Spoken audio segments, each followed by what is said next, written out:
நேயர்களே,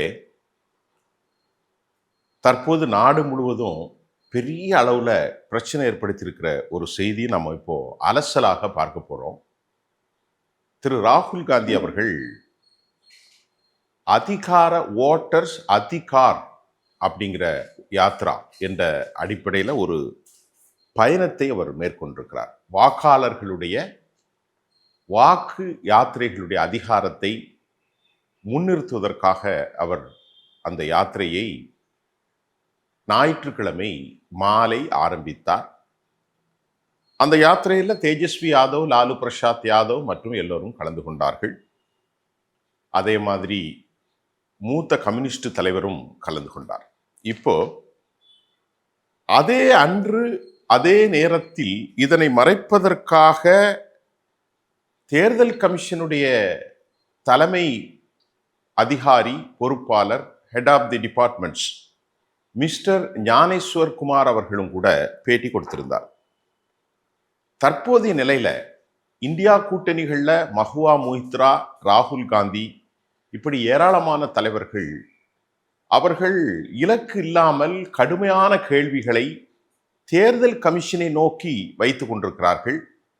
நேற்று நான் வெளியிட்டிருக்கக்கூடிய ஒரு அனலைஸில் பிரகலா பிரபாகர், அதாவது மத்திய நிதி அமைச்சர் நிர்மலா சீதாராமன் அம்மா அவர்களுடைய கணவர் ஒரு மிகப்பெரிய பொருளாதார நிபுணர், ஆந்திராவை சேர்ந்த அவர்கள் நிறைய கேள்விகள் எழுப்பியிருந்தார்.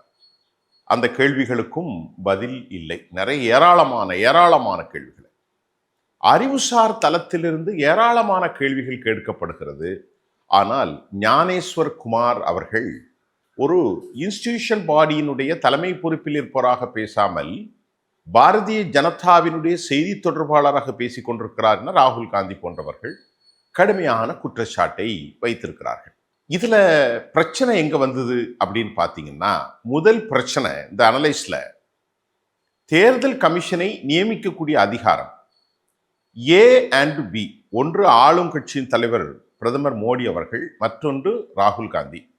மூன்றாவது நபராக இரண்டுக்கும் சம்பந்தம் இல்லாத ஒருவர் தானே இருக்க வேண்டும். ரெண்டு பேருக்கு இடையிலே முரண்கள் இருக்கிறது, அரசியல் இருக்கிறது. அப்படி என்றால் இவர்களுக்கு மாற்றமாக ஒரு மூன்றாவது நபரை நியமிப்பதற்கு அவர்கள் உச்சநீதிமன்றத்தினுடைய நீதிபதியை தள்ளுபடி செய்தார்கள். அதற்கு மாற்றாக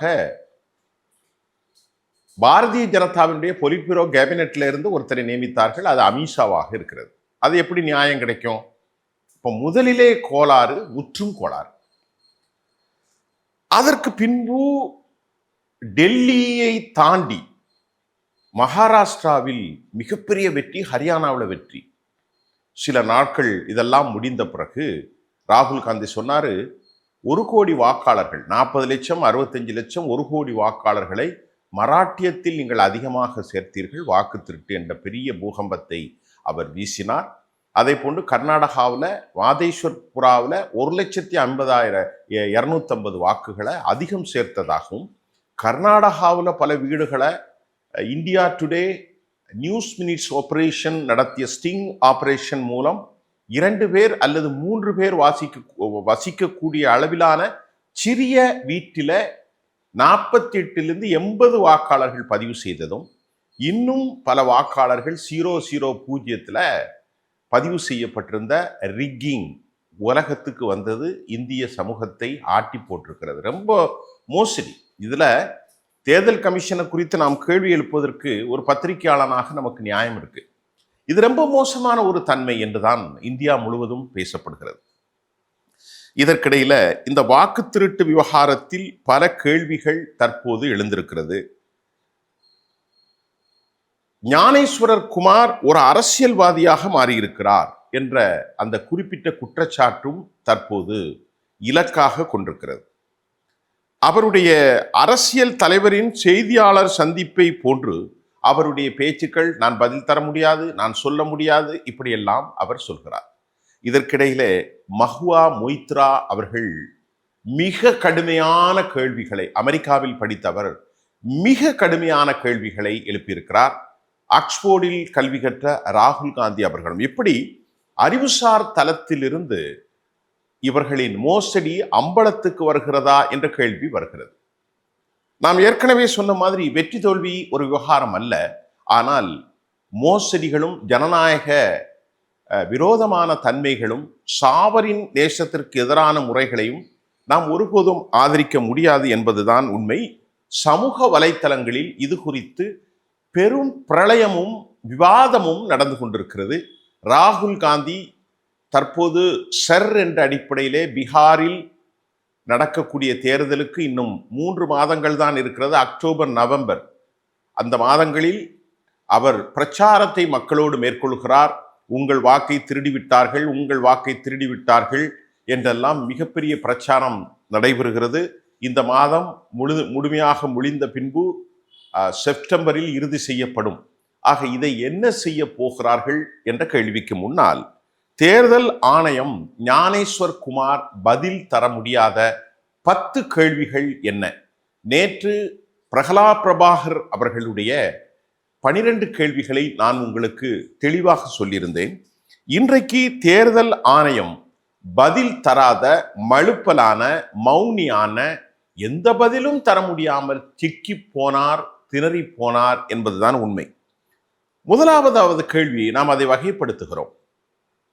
இத்தகைய பெரிய அளவிலான சர் என்று சொல்லக்கூடிய சிறப்பு வாக்காளர் பட்டியல் திருத்தம் செய்வதற்கு முன்பாக எல்லா அரசியல் கட்சிகளையும் கூப்பிட்டு அழைத்து நீ பேசியிருக்க வேண்டுமே. ஏன் எந்த அரசியல் கட்சிகளும்? பாரதிய ஜனதா 38%, காங்கிரஸ் கட்சி 21%. இப்போ 38 என்று பார்த்தால் மீதி 62% மக்கள் பாஜகவுக்கு எதிரானவர்கள், 62% வாக்காளர்கள் வேறு வேறு கட்சியை சார்ந்தவர்கள், இன்க்ளூடிங் காங்கிரஸ். அப்ப அவர்கள்ட்ட எல்லாம் போய் கருத்து கேட்கணும்ல. நீ உடனடியாக 62 லட்சம் வாக்காளர்களை சிறப்பு திருத்தம் சட்டத்தின் அடிப்படையில் சர் ஸ்பெஷல் இன்வெஸ்டிகேஷன் ரிப்போர்ட் அப்படிங்கிற அடிப்படையில் நிறைய பேரை வந்து அந்த வாக்காளர் பட்டியலிருந்து டெலீட் செய்தீர்கள். அப்ப அதையா நீங்க செய்யல? எல்லாரையும் கேட்டி அறிவிக்கல? நியாயமான கேள்வி. இனி காங்கிரஸ் இருக்கிறது, தேஜஸ்வி யாதவ் கட்சி இருக்கு, கம்யூனிஸ்ட் இருக்கு, இந்தியா கூட்டணியில் ஏராளமான கட்சிகள் இருக்கிறாங்க. லாலு பிரசாத் யாதவுடைய கட்சி இருக்கிறது, அகிலேஷுடைய கட்சி இருக்கிறது, மமதாவுடைய கட்சி இருக்கிறது. எல்லாரையும் கூப்பிட்டு பேசாமல் திடீரென 65 லட்சம் வாக்காளர்களை தள்ளுபடி செய்தது என் பாயிண்ட் நம்பர் 1. பாயிண்ட் நம்பர் 2, தேர்தல் நெருங்கும் நேரத்தில் இந்த சிறப்பு வாக்காளர் பட்டியல் திருத்த நடவடிக்கைகளை மேற்கொள்ளக்கூடாது என்று சொல்லப்பட்டிருக்கிறது. 1 வருஷத்துக்கு முன்னாடி அதை முடிவு கொண்டு வரணும். ஆனா ஞானேஸ்வரர் குமார் அவசர கதியில் இந்த அறிவிப்பை கொண்டு வந்திருப்பது இந்திய அரசியல் அமைப்புக்கு முரணானது என்ற கேள்விக்கும் அவரால் பதில் சொல்ல முடியவில்லை. அதே சமயம் சொந்த விதியை தேர்தல் ஆணையம் பின்பற்றாதது ஏன்? இப்படிப்பட்ட ஒரு விதி இருக்கின்ற போது அதை நீ ஏன் பின்பற்றல அப்படின்னு கேள்வி கேட்டால் பதிலே சொல்லல. திரு ஞானேஸ்வர் குமார் திக்கி திணறி போனார். 3வது, வெள்ள பாதிப்புகளுக்கு மத்தியிலும் போதிய முன்னேற்பாடுகள் எதுவுமின்றி சிறப்பு வாக்காளர் பட்டியல் திருத்த நடவடிக்கைகளை மேற்கொண்ட அவசரம் என்ன? ஒரு நியாயமான கேள்வி தானே. அப்ப இவங்க எவ்வளவு மோசடி செய்யறாங்க அப்படிங்கிறது வெளியே வந்திருக்குல்ல. அந்த இடத்துல ஒரு அப்நார்மல்சி இருக்கிறது, மக்களுடைய வாழ்வாதார பிரச்சனைகள் இருக்கிறது. அப்படி இருக்கின்ற போது அவசரமா சர்ற கொண்டு வந்தது என்ன? இதுக்கும் பதில் இல்லை. 4வது, சிறப்பு வாக்காளர் பட்டியல் திருத்த நடவடிக்கையின் போது எத்தனை புதிய வாக்காளர்கள் இணைக்கப்பட்டார்கள்? இந்த கேள்விக்கு பதில் தாங்க ஞானேஸ்வர் குமார். இதெல்லாம் தரணும். 5வது, உரிய ஆவணங்கள் இன்றி எத்தனை கணக்கீட்டு படிவங்கள் சமர்ப்பிக்கப்பட்டன, எத்தனை பேரின் மனுக்கள் பரிசீலனுக்கு உட்பட்டது அல்ல என அதிகாரிகளால் நிராகரிக்கப்பட்டது, அதற்கு காரணம் என்ன? இப்படி கேள்விகள். எத்தனை பேரை சேர்த்தீங்க, எத்தனை பேரை நிராகரித்திருக்கிறீர்கள், அந்த நிராகரிப்புக்கு பரிசீலனைக்கு அல்ல அதிகாரிகளால் நிராகரிக்கப்பட்டதின் காரணம் என்ன? இதை சொல்லுங்க. அடுத்து, பீகார் சிறப்பு வாக்காளர் பட்டியல் திருத்த நடவடிக்கையின் போது எத்தனை பேர் வெளிநாட்டினவர், இன்கர்ஷன், இன்ஃபில்ட்ரேஷன், வெளிநாட்டில இருந்து வந்தான்னு சொன்னீங்க இல்லையா, அந்த லிஸ்ட்டை எங்களுக்கு தாங்க. எத்தனை வெளிநாட்டவர்கள் என்று அடையாளம் காணப்பட்டவர் என்ற அந்த விவகாரத்தை நீங்கள் சொல்ல வேண்டும் என்ற கேள்வியும் ஞானேஸ்வர் குமார் முன்னால் வைக்கப்பட்டது. ராகுல் காந்தியினுடைய குற்றச்சாட்டுகளுக்கு பிறகு வாக்காளர் பட்டியல் வடிவம் ஏன் டிஜிட்டலில் இருந்து ஆவண முறைக்கு மாற்றப்பட்டது? இதுக்கு முன்னாலே டிஜிட்டல் சொன்னீங்கல்ல, ஆவண முறைக்கு ஏன் மாத்தினீங்க? ராகுல் காந்தியிடம் பிரமாண பத்திரம் கேட்ட தேர்தல் ஆணையம் ஸ்டாலின் தொகுதியில் போலி வாக்காளர்கள் இருப்பதாக கூறிய அனுராக் தாக்கூரின் பிரமாண பத்திரம் கேட்காதது ஏன்? இவர்கிட்ட மட்டும் பிரமாண பத்திரம் கேட்டீங்க. ஒரு கலவர நாயகன் அனுராக் தாக்கூர், அவர் ஒரு நம்பிக்கையான ஆள் கிடையாது, மிக மோசமாக பேசக்கூடியவர், டெல்லியின் கலவரத்துக்கு பெரிய காரணகர்த்தா, கோலிமாரா என்றெல்லாம் பேசக்கூடிய இவர்தான் மத்திய அமைச்சர், உள்துறையினுடைய துணை பொறுப்பில் இருந்தவர். அவரிடத்துல நீ அஃபிடாவிட்டு கேட்காம ராகுல் காந்திட்ட ஏன் கேட்குறீங்க? இந்த கேள்வியும் கேட்டார்கள். அனுராக் தாக்கூர் சொன்ன குற்றச்சாட்டுகள் தொடர்பாக எந்த விசாரணையும் முன்னெடுக்கப்படாதது ஏன் என செய்தியாளர்கள் எழுப்பிய கேள்விகளுக்கு தேர்தல் ஆணையர் நெக்ஸ்ட் கொஸ்டின் என்று சொல்லி கடந்து சென்றார். கேள்விகளுக்கு பதில் அளிக்காமல் ஞானேஸ்வரர் குமார் சென்றது தொடர்பான வீடியோக்கள் தற்போது இணையதளத்திலே பதிவாகி நாடு முழுவதும் பெரும் பரபரப்பை ஏற்பட்டிருக்கிறது. 10 கேள்விகளுக்கு தேர்தல் ஆணையம் பதிலளித்ததாக தெரியவில்லை என்பதுதான் எதிர்க்கட்சிகளுடைய குற்றச்சாட்டாக இருக்கிறது. இது இந்திய அரசியலில் மிகப்பெரிய கேலிக்கூத்தாக பார்க்கிறது. இந்த 65 லட்சம், இப்ப நம்முடைய கேள்விகள் என்னென்றால், இந்த 65 லட்சம் நீக்கினீர்களே, அதுல 22 லட்சம் பேர் இறந்து போனார்கள், 35 லட்சம் பேர் ஏதோ இடம் பெயர்ந்து போனார்கள், 7 லட்சம் போனவர் வேறு இடத்துக்கு போயிட்டாங்கன்னெல்லாம் காரணம் காட்டினீர்களே. அவர்களிடத்துல நீங்க டோர் பை டோரா போய் படிவத்தை கொடுத்த ஆதாரங்கள் இருக்கிறதா? ஆதாரம் இல்லை. அதை இஷ்டத்துக்கு நீக்கி இருக்கிறாங்க. ஒரு வீட்டில் போய் பதிவு செய்யணும்.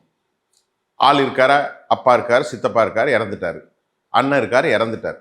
அதற்கான ஆதாரத்தை கேட்டா ஆதாரத்தை கொடுக்கல. சும்மா ரூம்குள்ள உட்கார்ந்து லோக்கல் கட்சிக்காரர்கள் கொடுக்கிற லிஸ்ட்டை வச்சு அனைத்தையும் நீக்கியிருக்கிறாங்க, அனைத்தையும் சேர்த்திருக்கிறாங்க. இது ஒரு பெரிய மோசடி.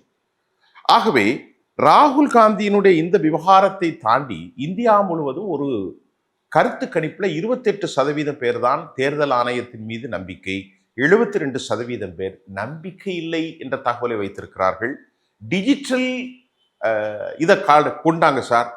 டிஜிட்டல்னா இப்போ என்னுடைய பேர் இருக்குன்னா 00 போட்டு 108 போட்டால் வந்துடணும். அதை தர மறுக்கிறார்கள்.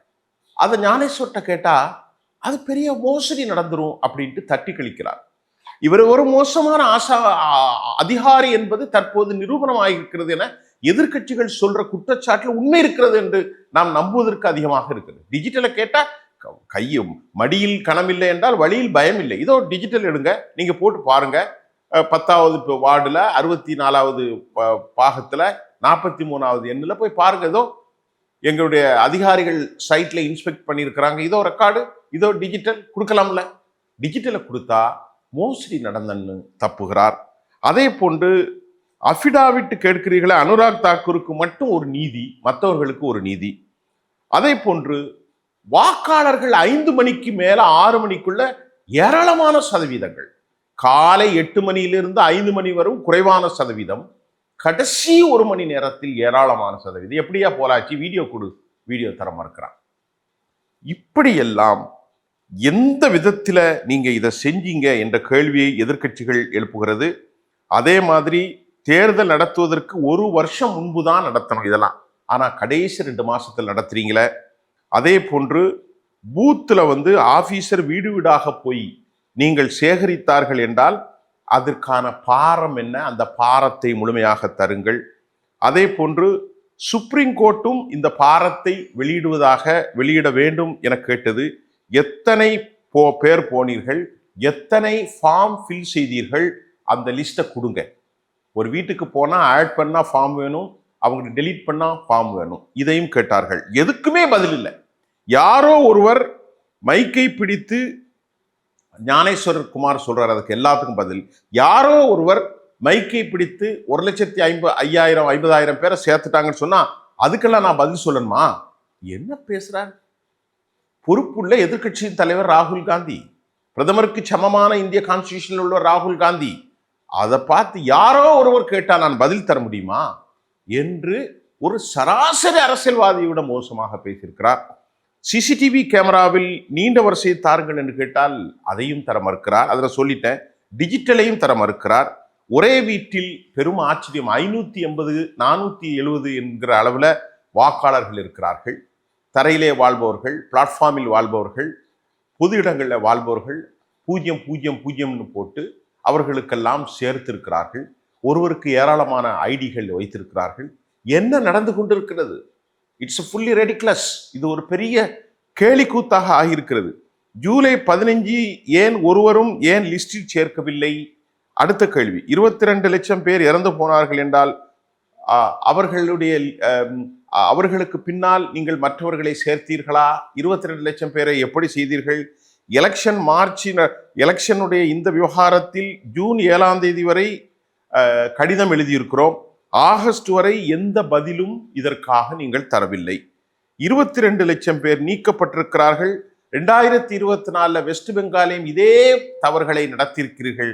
அப்படி என்றால் ஒட்டுமொத்த தேர்தலையும் ரத்து செய்யுங்கள் என மஹுவா மொய்த்ரா கூறியிருக்கிறார். ஆகவே இது உண்மையிலேயே தேசிய அளவில் இந்தியாவை பற்றி ஒரு பெரும் தவறான எண்ணம் ஏற்படும். இந்த மாதிரியான தவறுகள் இராணுவம் மற்றும் போராளி குழுக்கள் இருக்கக்கூடிய, ஒரு மத வன்முறை நடக்கக்கூடிய, இனக்குழுக்கள் நடக்கக்கூடிய, சமாதானம் இல்லாத தேசங்களில் தான் நடக்கும். ஆனால் ஞானேஸ்வர் குமார் ஒரு மோசமான நடவடிக்கை அவர்கள் எடுத்திருக்கிறாரோ என்று எண்ணுவதற்கு கேட்கப்பட்ட 10 கேள்விகளுக்குமே பதில் இல்லை. வீடியோ பதிவை கேட்டால் தர மறுக்கிறார், டிஜிட்டலை கேட்டால் தர மறுக்கிறார். எப்படி சேர்த்தீர்கள்? உச்சநீதிமன்றத்தினுடைய வரம்பின் அடிப்படையிலே வாக்காளர்கள் பாரம் யார் சென்றால் அதை கேட்க மறுக்கிறார். யாரோ கேட்டதற்கெல்லாம் நான் பதில் சொல்ல வேண்டும் என்று சொல்கிறார். தேர்தல் ஆணைய சட்டத்தின்படி 1 வருஷத்துக்கு முன்பே முடிக்க வேண்டுமே என்று கேட்டால் அதற்கும் பதில் இல்லை, எதற்கும் பதிவில்லை. நாம் கேட்ட 10 கேள்விகளை இன்றைக்கு இந்தியாவில் இருந்த அனைத்து தேசிய நாளிதழ்களும் செய்தியாக போட்டிருக்கிறார்கள்.